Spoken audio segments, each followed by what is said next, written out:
मेरे channel motivate aspirants में आपका एक बार फिर से स्वागत है। मैं अपनी वीडियो में ये बताऊंगी कि आपको इंग्लिश की शुरुआत कहाँ से सीखनी है, कहाँ से करनी है, इंग्लिश को कैसे सीखना है और इंग्लिश सीखने की शुरुआत कहाँ से करनी है।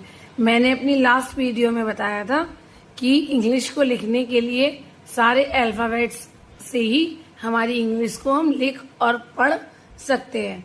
अपनी अगली वीडियो में मैं इस वीडियो में ये बताऊंगी कि शुरुआत अल्फ़ाबेट्स सीखने के बाद अल्फ़ाबेट्स को मिलाकर वर्ड्स बनाए जाते हैं, जैसे बस, बॉय। हमने इसमें 3 अल्फ़ाबेट्स यूज़ किए, इसमें भी 3 अल्फ़ाबेट्स यूज़ किए और इन वर्ड्स को मिलाकर जैसे एक छोटा बच्चा सबसे पहले वर्ण सीखता है। हिंदी में भी वर्ण बोलते हैं और इंग्लिश में अल्फ़ाबेट्स बोलते हैं। एक छोटा बच्चा सबसे पहले वर्ण बोलता है, छोटे छोटे टुकड़ों में वो अपनी बातों को बोलता है, आवाजें निकालता है। आई मीन टू से कि वो आवाजें निकालता है। आवाजों को निकालने के बाद वो धीरे धीरे छोटे छोटे वर्ड्स बोलना शुरू करता है, जैसे मम्मी, मम्मा, पापा, बुआ इत्यादि। जैसे वो हिंदी सीखता है, हम लोगों की मदर टंग हिंदी है इसलिए वो हिंदी सीखता है, क्योंकि वो हिंदी को बोलते हुए सुनता है। और इसी तरह से वो सबसे पहले छोटे छोटे वर्ड्स बनाकर पहले अल्फ़ाबेट्स लिखना सीखता है, फिर वर्ड्स बनाना सीखता है। लेकिन जब एक कोई भी व्यक्ति या बच्चा या छोटा या बड़ा वर्ड बनाना सीख लेता है, तब उसे किस चीज की, तब वो अपनी बातें बोलना शुरू कर देता है। बातें, उन बातों को ही हम क्या कहते हैं, सेंटेंस। तो हमारी जो शुरुआत है इंग्लिश की वो कहाँ से होती है, अल्फाबेट्स से, फिर वर्ड्स और फिर सेंटेंसेस। अल्फाबेट्स मीन्स ABCD, फिर बर्ड्स, बॉय एंड गर्ल और फिर सेंटेंस। हमें इंग्लिश सीखने के लिए सबसे पहले अल्फ़ाबेट्स फिर वर्ड्स को सीखना पड़ता है। वर्ड्स का मतलब शब्द, जिसको हिंदी में हम कहते हैं शब्द। शब्दों को सीखना पड़ता है और बहुत सारे मतलब शब्द वो चीजें होती हैं जिन्हें हम उनको उनके नाम से बुलाते हैं, जो एक मीनिंगफुल सेंस देते हैं। अब इन वर्ड्स को जोड़ कर हमारी जो बातें शुरू होती हैं उनको इंग्लिश में सेंटेंसेस कहते हैं। और सेंटेंसेस हमारी जो बातें हैं वो कितनी तरह से बोली जाती हैं, उतनी ही सारी बातों को सेंटेंसेस में कवर किया जाता है। और वर्ड्स को इस तरीके से अरेंज करना जिसका मीनिंगफुल सेंस निकलता हो, उसको सेंटेंस कहते हैं। उन्हीं वर्ड्स को इस तरह से अरेंज करना जिसका मीनिंगफुल सेंस निकलता है। जब बच्चा पूरी बात बोलने लगता है और वो हमारे समझ में आने लगती है, तो उन लाइंस को हम सेंटेंसेस कहते हैं।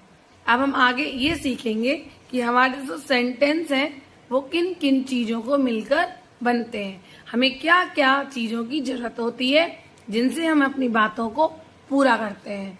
और सेंटेंस, जिनको हम इंग्लिश में सेंटेंस कहते हैं, सेंटेंस को सीखने के लिए, सेंटेंसेस को बनाने के लिए वाक्य, हिंदी में सेंटेंसेस को कहते हैं वाक्य, और वाक्य को बनाने के लिए हम किन किन चीजों का इस्तेमाल करते हैं। तो हम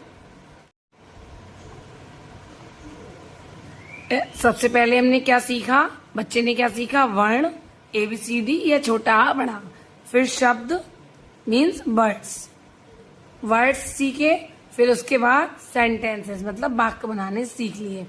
अब ये देखना है कि वाक्य को हम कौन कौन से ऐसे शब्द हैं जिनको मिलाकर हम वाक्य का निर्माण करते हैं, मीन्स सेंटेंसेस बनाते हैं। तो उसमें हमें 8 तरीके के शब्दों का इस्तेमाल करना पड़ता है, जिसको हम इंग्लिश में कहते हैं parts of speech. Parts of speech मतलब कि हमारी जो बोलने की भाषा है, स्पीच है, भाषण है, उसके कितने पार्ट्स होते हैं, वो किन किन शब्दों को मिलाकर हम अपनी बातें बोलते हैं। और हमारे जो पार्ट्स ऑफ स्पीच हैं वो 8 होते हैं, उनको 8 माना गया है। कौन कौन से हैं, कौन कौन से पार्ट्स ऑफ स्पीच है, कौन कौन से शब्द हैं जिनको मिला के हम अपने सेंटेंसेस को बनाते हैं या अपनी बातों को बोलते हैं। जिसमें पहले नंबर पर आता है नाउन, सेकंड नंबर पर आता है प्रोनाउन, थर्ड नंबर पर आता है आपका एडजेक्टिव, फोर्थ नंबर पर आता है आपका verb, adverb. Noun, pronoun, adjective, verb, adverb,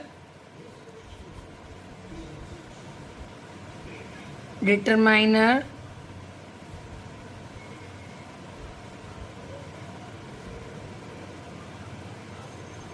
preposition,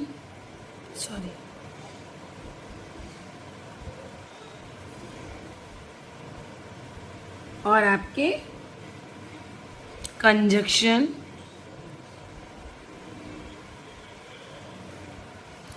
ये 8 तरीके के ऐसे शब्द हैं जिनको मिलाकर हम अपनी किसी भी बात को पूरी तरह से बोल सकते हैं, मीन्स सेंटेंसेस को बना सकते हैं।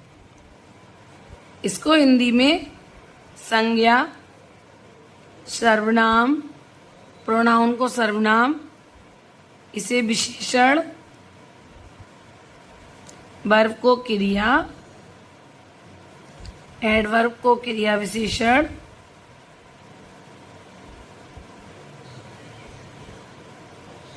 डिटरमाइनर जिनसे चीजें फिक्स होती हैं कि कोई चीज कितनी है, प्रीपोजिशन जो नाउन और प्रोनाउन की पोजीशन को बताते हैं, जैसे हिंदी में हम इसे कारक भी कहते हैं, कंजक्शन संयोजक। इन 8 तरीके के शब्दों को मिलाकर मैंने पहले ही कहा था कि मैं ज्यादातर जितना हो सकेगा इंग्लिश को हिंदी से रिलेट करके पढ़ाऊंगी, क्योंकि इससे हमें क्या होगा, हमारी इंग्लिश की ग्रामर और हिंदी के व्याकरण दोनों कवर होगी। तो हमारी जो सेंटेंस है वो 8 तरीके के शब्दों को मिलाकर बनाए जाते हैं, noun, pronoun, adjective, verb, adverb, determiner, preposition and conjunction.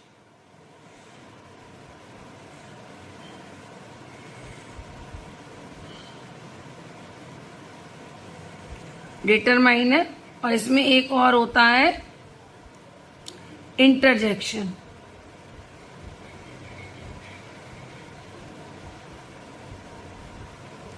लेकिन जो पार्ट्स ऑफ स्पीच है वो 8 माने जाते हैं। डिटरमाइनर को भी समझाने के लिए मैंने यहाँ पर लिख दिया है। इंटरजेक्शन जैसे कोई भी हमारे मन के अंदर जब सडन फीलिंग आती है, जैसे एलाश, ब्रेवो एक्सेट्रा, तो इन 8 तरीके के पार्ट्स को मिलाकर, 8 तरीके के शब्दों को मिलाकर हम इन 8 तरीके के शब्दों को मिलाकर अपने सेंटेंसेस को बना सकते हैं। जितनी भी हम बातें हैं वो इन 8 तरीके के शब्दों को मिलाकर बोलते हैं। और मैं अपनी नेक्स्ट वीडियो में इन 8 तरीके के शब्दों को एक्सप्लेन करूंगी।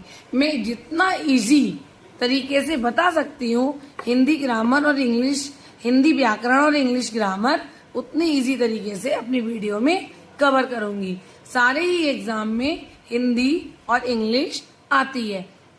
इंग्लिश कहीं पर इंग्लिश ग्रामर कवर होती है और कहीं पर हिंदी ग्रामर और हिंदी को कवर किया जाता है।